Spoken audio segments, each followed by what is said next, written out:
Hi, this is Nick Lauer. This is my buddy Cameron Siemens, and we're going to show you a little bit of armbar series from Topside Control.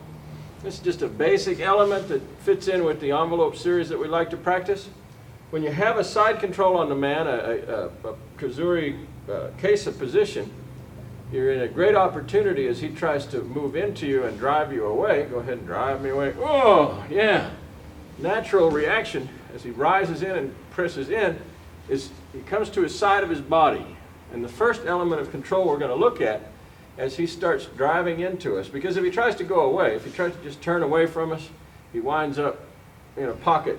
It's even worse if I place his hand slightly under his shoulder blade. Now when he tries to roll away, he rolls into a wedge shape that doesn't let him roll very far. So he really, from this position, only has one direction. He's going to roll towards me. And as he rolls towards me, I want to suck up the difference. I want to first, controlling with this back hand, lock his spine in and keep him solidly on his the side of his body. When you have the guy on the side of his body, he has a hard time getting pressure with his feet, and he has a hard time getting much power because he's getting unplugged from his driving action of the earth right here. So locking down the collar for a moment just gives you an opportunity, a moment of control, so that as you slide up, we're next going to pin and do a pressuring action. We're going to go to wakigatami here, but from our backside control, sliding up and driving in. So I'm rolling his shoulder in with my elbow, right here. A lot of folks get into this and they start from this sort of position. He begins to drive in and they immediately begin pulling this arm, trying to drag it out to make wakigatami, and they're going to bring this arm in late. But that's a little bit of a mistake. If he starts driving in and I start pulling on this arm, he'll immediately start pulling it in and getting tight with the arm. Take this down. Yeah, yeah, stop it. Exactly. So rather than get into this tug of war on this side, as he begins to drive up, I roll his shoulder for him immediately with the tight side control. Now the other arm can stretch out and make a really nice wakigatami go. So watch it again. As he's driving in, I don't just reach up and try to stretch him out, because why? Tug of war. As he rolls in, immediate back control, shoulder control. Driving the shoulder down and in with my elbow, rolling his shoulder socket this way. From here, we place it deep in the crook of the elbow so we can lean in, we stretch it out, and we say, hey, how's that feeling? Good? Okay, cool.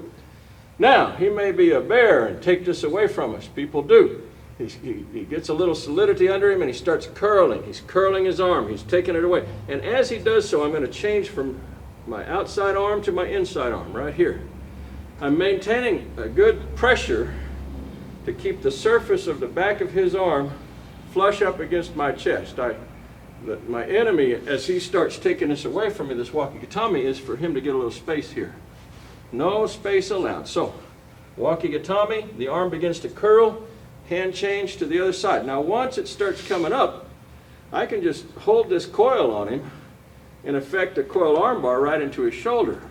But that's fairly insecure still, and as he continues to move, he'll continue to go flat, and I'm going to have to secure this wrist control here. The wrist control takes it all the way over to a flat position in the line of his shoulders. So now we're in a side entangling arm position. And we want to make an arm bar go from here. Very simple. We're going to place our hand on our own wrist. We're going to flex our wrists up and then curl in with our shoulder action. So the action that sets it is for the wrists to bend up. This is what a lot of people leave out. They get there and they get very angry and strong and they try to just pull in tight. And they pull it up real tight, but they don't have quite the thing on it that's going to do the torque for you. So let's turn this way slightly on the clock so they can see better. And we'll start again from the beginning. He rolls it in, immediate control of the shoulder socket, long drive out. He begins to pull and take it away from me. Secondary coil. Left hand feeding right, controlling to the shoulder, making a coil go. This either gets him or it doesn't. If it doesn't, hand control to the wrist, follow it float down. We're side position, making our inside control with the bottom hand, coiling in, he can tell you it's already coming on him. Now from here, it's very popular, let's move back slightly.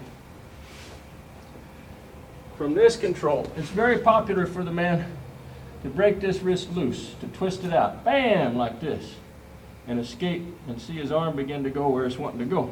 When that occurs, when he overcomes it or begins to overcome it, I want to reach up and secure his shoulder, again, his upper arm, with my collar grasp here. I'm going to reach under my own arm, grasp my other collar so I've completely entangled it, reach out and find that wrist again, and then we got the coil arm bar coming to his low back. So an even worse arm bar results. So now we take the whole series, you can see it from the side, we'll do a different angle. He comes in, control in, Wakigatami potential. He takes it away, coil arm bar, again potential. Continues to go away, entangled arm lock, potential. He busts that loose, control under, reach to the elbow and the wrist, control in.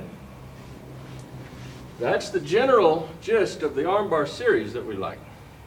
There's another couple of elements that get in here from this entangled armbar. Occasionally, if you blow the coil and he can reach up and get tight to his body, he'll start to try to do a press like he's going to do a bench press and just push me off. Boom! Very popular for very big, stout people to do this. If you wind up in this sort of position and he's torn loose and he's trying to do a bench press to you, we're going to drive his elbow with our upper arm. We're going to set his hand down onto our chest, and then we're going to control into our own elbow for compression. This compressing arm bar tries to close the arm further than it can possibly go. And so it's a little known but very powerful little tool, particularly for folks that are getting tight to their own bodies and making control that way. Finally, what you have, so let's go back toward the camera this way. Good. If you've gone through all this trouble and they're coming back at you yet again and you start back over, you may think, oh, I need to go to Wakigatami again. Try to control here. The problem is that now you have a wrist grasp here. You're locked into controlling his arm from the wrist, and you don't want to just try to do this and then let go and then try to get under here. That's a little crazy. So as it comes back on you, we're just going to let it go and release this and slide under his head. Make a little collar grasp with our thumb right here. And he can tell you as he's driving forward and over, it feels like, oh, I'm getting ahead of him. I'm getting some purchase. I'm gonna bust out of this and do some good. I let this go and just sort of casually reach under here. Now I switch my hips and immediately begin choking him with a reversed form of kata hajime there. So that's your armbar series in a nutshell. We'll do one more little go around with it. Let's turn this way. See a different angle. He's driving in. Wakigatami. He takes it away. Coil. He goes on over to the right. Boom. He drives back at me. Oh, I turn it loose, reach under, and switch my hips. Immediate choke. Thank you very much. Nice, Cameron.